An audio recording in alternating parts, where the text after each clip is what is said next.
humans in the 21st century are living in a very interconnected reality. It is but obvious on little analysis as well that global supply chains affect continents. A disease that originates in one particular country spreads within a matter of months to the entire globe and affects the entire human population. We come on this planet Earth for a few days, for a few years, and then we die. That is the eventuality of the human condition. So while we are on this planet Earth, what exactly should we do? What is the significance of our life, which is traditionally called as the meaning of life? How do we epistemically find out what is the meaning of life? How do we imbibe meaning into life? How do we spend our time on planet Earth? What are the best thinking frameworks and models that we can deploy in order to understand ourselves and in order to construct a purpose of our life? What are the best frameworks and thinking models that we can deploy in order to understand ourselves and in order to construct a purpose of our life and live life as happily for ourselves as well as in service to humanity as we possibly can? We understand that as humans, any one particular member amongst us is going to have limited intellectual bandwidth. But collectively, we are pretty smart as a species. However, I and we have identified one particular problem, and that is the problem of coordination. And since the human brain is so neuroplastic, different people end up having different sets of beliefs. Often these sets of beliefs can be contradictory. And whenever contradiction happens, it may lead to conflict, which if not resolved via discussion, debates, sharing ideas, talking with each other, the conflict may escalate to situations like war, which may disturb the harmony and peace on planet Earth.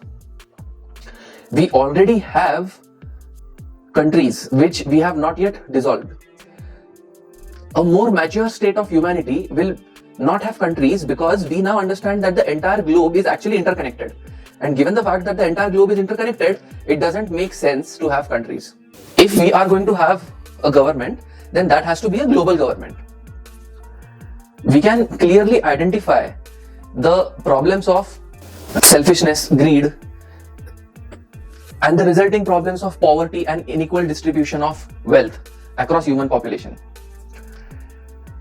Whether we as a complex biological species with complex economic systems can actually solve these problems completely remains to be seen. However, we have been given this life on this planet Earth, and when we are over here, it is up to us to attempt to solve these problems as proficiently and to as greater a degree as we potentially can. In other words, we would like us humans to head towards protopia. Even if we do not achieve utopia, even if we do not agree on the definition of utopia, we would all like things to get better. And yes, some things have gotten better. And we still have miles to go before we actually sleep. And each and every single day is important. The primacy of ideas is something that we have to ingrain within our own minds. It is essential that we talk with each other. We have global, worldwide discussions, debates, arguments if necessary, in a polite, cordial manner, so that we can reach a conclusion or a set of conclusions which will be a set of good ideas, which sociologically will be accepted by the global human population and hence will lead to betterment of humanity in the coming days. There are many problems to work upon. To name a few, nuclear weapons need to be eliminated. That is a global catastrophic risk that we all identify.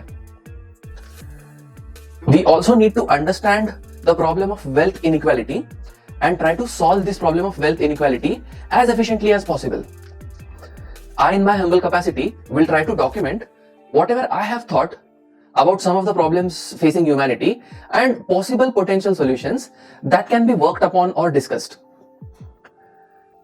I would like all of us to start discussing and start debating and start trying to converge upon solutions.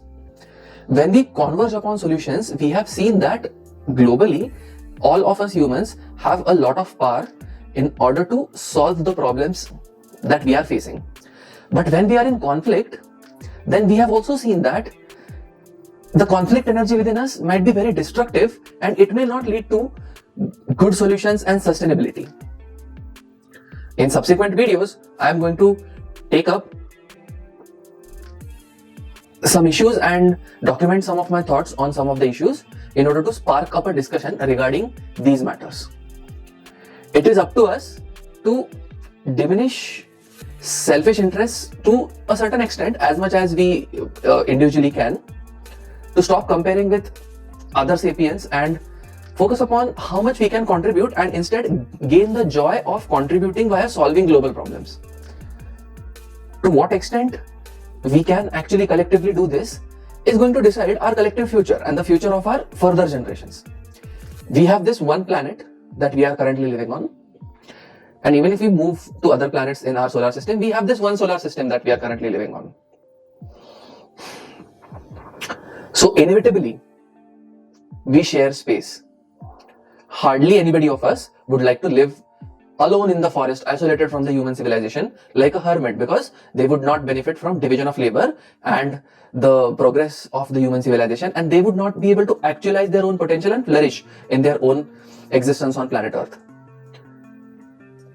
So given the fact that we have this one home, we have this one planet, it is time that we collectively discuss, decide upon what are the best laid plans and execute the strategies to the maximal possible extent in order to eliminate what we don't want and in order to inculcate in our civilization the things that we actually want. We have already done a lot. We have abolished slavery, for instance. Everybody agrees that the Holocaust was a very bad part of our history of the previous century. So we have in our sociological human consciousness, the global human consciousness, we are heading in appropriate directions. However, the internet is a very new and very recent phenomenon. It's barely a few decades old. And hence, things are currently entropic as far as the human civilization is concerned. Sociology is still evolving, belief structures are still evolving, currency systems and economic systems are still evolving. We also should identify that there is a particular triangle of influence and power that governs human societies, countries, and entire human populace as such. The power triangle consists of politics and governments at one end, business, large corporations at one end, and influencers who, because of the concept of status, have a lot of followers and hence they have a lot of power over the collective human consciousness. So this is the power triad or the power triangle that we can observe has a lot of influence over the entire human civilization. We have also seen that whenever anybody amongst us humans have been given power, they have a tendency to misuse the power, or that position or post has a tendency to accumulate people who actually want to misuse the power. So we have some administrative issues to sort out as to how to decentralize power. It is said that democracy is the worst form of government that we have come up with as a civilization, except for all the other forms. So we'll have to collectively think, is there anything better other than democracy that we can actually embark upon and engage in as a system of governance? Is there anything other than capitalism or some evolved version of capitalism that is required in order to make sure that the distribution of resources on planet Earth is appropriate and benefits one and all? And what are the economic structures that need to be set up? Well, the internet has connected all of us. Today, in the 21st century, this being September 2021, as I'm recording this video, we have the power to connect any human being to any other human being on planet Earth. This is a power, if utilized constructively, can solve a lot of problems of the entire humanity at large. If this power is wasted, if we are going to be slaves of our limbic system, for instance, and just indulge in games and movies and TV series and porn and entertainment and enjoyment only, then we won't be able to collectively solve global problems that need to be solved. So what I would like is for us to start discussing what are the problems facing humanity, and many such discussions have already started and they are already in progress. However, the significance of these discussions and the urgency should be increased as much as possible. And I'm sure all of us humans would like the problems that collectively are facing humanity, all of us would like those problems to be solved. Hence, we should try our best to discuss together, understand each other's positions, try to come up with solutions that will satiate one and all, that will be following the categorical and the hypothetical imperatives, that will design a world as close to a world wherein which if any human being is born as anybody in that world will have a fair chance to compete for their own happiness and flourish themselves and collectively contribute to humanity. How do we develop these aspects in the collective human consciousness? This is what we have to focus upon, and these are some of the aspects that we need to discuss in coming times. Let us say, as a human being, some alien microbe or bacteria or virus enters our body. How does our body behave? It creates an immune response, and the internal immunity attacks the virus and bacteria by creating antibodies. There is very good coordination between the various different systems, hormonal systems, organ systems, immunity related systems that are present within the human body in order to create the antibodies that will fight the microbes that have entered the system, and hence with our own immunity we are able to defend against various diseases. Now this intra-body logic that is applicable in case some pathogen or microbe attacks our immunity and attacks us, sadly is not very applicable, at least in the 21st century till now, this being September 2021 as I'm recording this video, when it comes to the global scale. So when it comes to the global scale, what happens is different groups of humans have different sets of beliefs. They have different value systems, different moral structures. Yet we have not graduated as humanity to think collectively of the entire global human population, and we end up thinking of the local family, kin, community, and we end up thinking about the local set of human beings around us, which may also include our own state, our own nation. However, very few of us are thinking globally. Now, why is global thinking required? COVID-19 has shown us that the world is very strongly interconnected, and events that happen far away from us geographically actually have a lot of impact on our day-to-day lives as well. This is very apparent and nobody has escaped this reality. So things are more and more interconnected, and with time the trend of the human global civilization is such that it's going to be more and more interconnected as time passes. Eventually, we will be able to dissolve borders. It might take a century or 5 centuries or 10 centuries, but that eventuality has to happen, because if we are going to collectively emerge victorious as a species, then internal conflict should be resolved as soon as possible, as efficiently as possible. Currently, if any external threat pops up, then different parts of the human civilization, different populations in various different geographical locations, according to their culture, according to the country and the geographical area that they are living in, according to their own beliefs, according to their own value systems, according to their understanding or level of understanding of the complexity of how the human sociology evolves, how human economic system evolves, according to their own political biases, according to their own familial and cultural and socio-economic conditions and biases, according to their own individual psychology, are responding to a threat or an emergency situation in extremely non-coordinated manner. Most of us also lack the maturity to understand one's own limited intellectual bandwidth. The amount of human knowledge in existence is millions, if not billions of times vaster currently than what one single human brain can possess or process in the entire lifetime of that particular human being. This is the true reality. Even with the 86 odd billion neurons that the human brain has,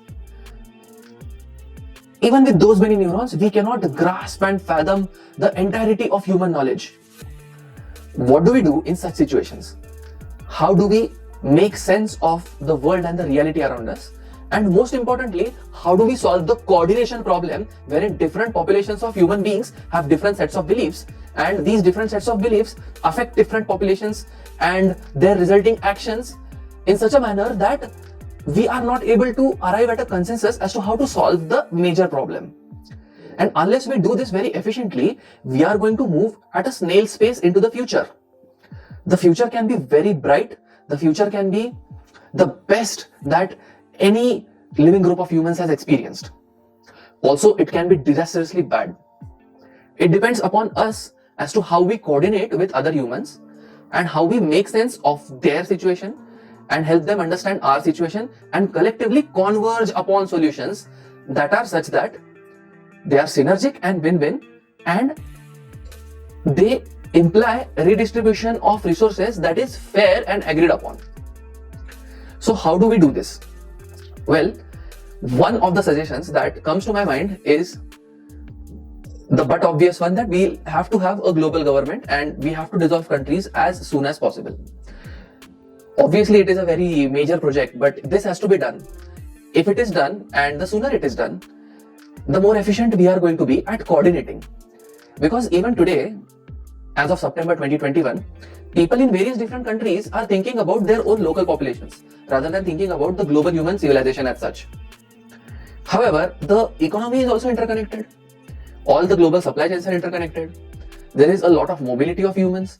There is practically unlimited mobility of bits. So the internet has spread over the entire globe pretty much at this point in time. So how can we say that whatever we are doing at one position or one location is completely independent of whatever is being done at some other location? We cannot say that. So one of the things that we need to do is try to dissolve countries and try to make one whole global civilization. And I am saying this after thinking about it a lot. I know it is very difficult, but this is something that we need to do. And unless this is done, we will not be able to collectively think about solutions and come up with solutions. We'll just worry about what is happening in our locality, in our local neighborhood, in our vicinity, and we will not worry about solving global problems as such, which is actually a major issue in itself. After that comes the question of educating the masses about their own limited intellectual bandwidth, and hence the specialization that all human beings inevitably have to undergo, because like I have told, one single human being cannot possibly possess or process the entire set of human knowledge that we have as of 2021. I would also advocate a global system of governance wherein which human beings vote on particular issues for a particular decision rather than voting for a particular candidate and trusting that that particular candidate and that particular group of humans that are in power for a certain duration of time, which typically happens in a democracy, will be able to be so sensible and process information in such a manner that it will lead to decisions that are unanimous and will result in the benefit of everybody. Instead, let us vote upon different issues one at a time. So for this, an electoral system that is based upon the internet, because if an internet based electoral system is there, only then we'll be able to micro vote on various different micro issues. Some issues may be relevant to a particular locality, so people in that locality will have more weightage of their vote for that particular issue. So these things need to be figured out. Sometimes some humans might be experts in some particular situations. If they are relatively more knowledgeable in certain situations, in that case their vote has to have a higher weightage compared to somebody else who is less knowledgeable in that particular situation. So we need to establish something that looks like a global, weighted, fluid, real-time democratic system. The first thing that this will do is this will dismantle the power structure of the government. So government really in the true sense will be nothing but an employee of the human population rather than a structure wherein which politicians and bureaucrats can just influence the masses with emotional speeches and probably get elected, serve for 4 years or 5 years or whatever, however long the term limit is, and after that not compound towards successful eventualities for humanity. The current system is highly inefficient, and hence we should have a global internet-based weighted democracy wherein we vote on different individual issues, and people who are experts and more knowledgeable in certain issues will have a higher weightage to associated with their vote. Now, who will decide whether that particular human is more knowledgeable or less knowledgeable? So we'll have to figure out standardized tests in order to understand who is more knowledgeable in a certain issue or less knowledgeable. Any human being can become more knowledgeable by acquiring more knowledge about that particular issue, whatever may be the issue, and score better in the standardized test and hence increase the weightage of their own vote. So based upon the day-to-day issues that concern the human populace, we will be able to vote in real time, and we will be able to thenceforth take day-to-day decisions in a democratic manner rather than relying upon a few certain set of individuals that are being elected in democratic countries, and we are relying upon them for our future, our collective future. That doesn't seem to be a very smart way to go about things. So global government and weighted fluid democracy that is internet based, these are the two suggestions that are like really important. After that, we have to solve the issue of crony capitalism.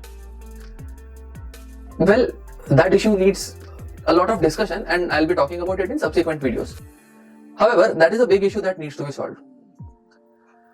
The myth of meritocracy is something that we need to understand, or rather the leverages that human beings have. Like for instance, currently technology is one of the greatest leverages. So the recent billionaires, the recent generation of billionaires who are new billionaires, who have newly become billionaires in the past 20 odd years, are all becoming billionaires because of technology. Let's understand that. So technology, data, and the scale that technology deploys, these are the things because of which people are becoming billionaires. So there is some amount of leverage which is extremely huge in today's technological era that the billionaires enjoy. Of course, they have worked very hard also to reach that point. However, most humans are also working very hard. So the analysis of capitalism and what system is fair. I am neither an advocate for socialism, neither an advocate for capitalism. We need to figure out a system that is better than the current socialist or capitalist methodologies. So in essence, we need to nerf down the leveraging that happens because of technology, and various different industries can have different nerfing coefficients. So industries like alcohol, tobacco, porn, etc., which are relatively detrimental towards the progress of humanity. This is according to the global human consensus, which will be understood based upon the global democratic systems that we would have hypothetically established. So whatever are the industries, quote unquote industries, that are detrimental for the global human civilization, just like we banned drugs like cocaine and heroin, just like that, some industries will have higher nerfing coefficients. See, one thing that we need to understand is if we restrict liberal human activity and if we restrict freedom beyond a certain extent, human beings start rebelling because of the YOLO concept, you only live once. So human beings don't really want to miss out on some certain pleasures. So it is better to tax those particular industries rather than eliminate them. So whichever industries are supposedly detrimental to the global human progress will be taxed more according to the consensus that is established by the global human democracy that we aforementioned. Which hypothetically, if it is established, then we will be able to mark down and note down the global human consensus based upon the global human population that will vote towards what industries are more beneficial and what industries are less beneficial. For example, healthcare and education are really very important. So the nerfing coefficient of the profits that are earned in healthcare and education will be lesser. But other industries like the ones that I have mentioned are not so beneficial for the human population. They are in fact designed to hijack the limbic brain of humans and designed to take advantage of the weaker angels or the lower angels of human nature and designed to coordinate in order to exploit the weakness of masses and hence profit because of that. This also includes Facebook and the current social media, which acts in the form of hyper stimulus, which enrages the population and creates a larger emotional variation in their response when they go through the social media. Because of this, currently we definitely are not doing a good job of managing and stewarding the power that we have because of technology. So we need collective consensus, and when we have collective consensus, we'll be able to act, because without consensus, if we are acting, then it will seem aristocratic and it will seem like a dictator. We should not do that. We should have consensus and we should get everybody on board. We should explain the reasons why we are doing this. Okay. Traditionally, when we lacked media, it was very difficult to explain to the global masses. But if we are able to use media appropriately and if we are able to educate the masses via media, it will be much easier to dispense and disburse human knowledge in the current 21st century, and it would be much easier to discuss, debate and get the human population on board and have a collective consensus. In some issues that are critically important, we can have things like a two-third majority or a 4/5 majority and things like that, which are really important in order to change policies and things like that. So solving the problem of distribution of the fruits of our labor, this is the third issue that we have to deal with.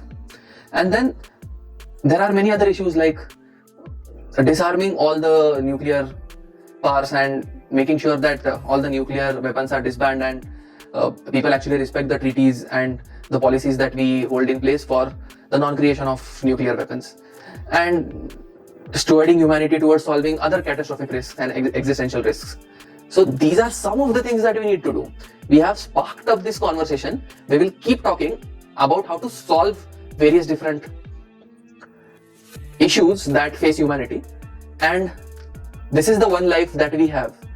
This is the one planet that we live on. Hence, no matter how much we succeed or fail, it is up to us to do our best in order to preserve the one home that we all have and collectively share. It is up to us to take care of planet Earth and the global human civilization together. And our best hope in order for us to achieve this is collective discussion and coming to a collective consensus about what needs to be done, and then taking those actions and executing things appropriately. Let us hope that we are able to do as well as we potentially can and head towards a protopia and make it better every passing day.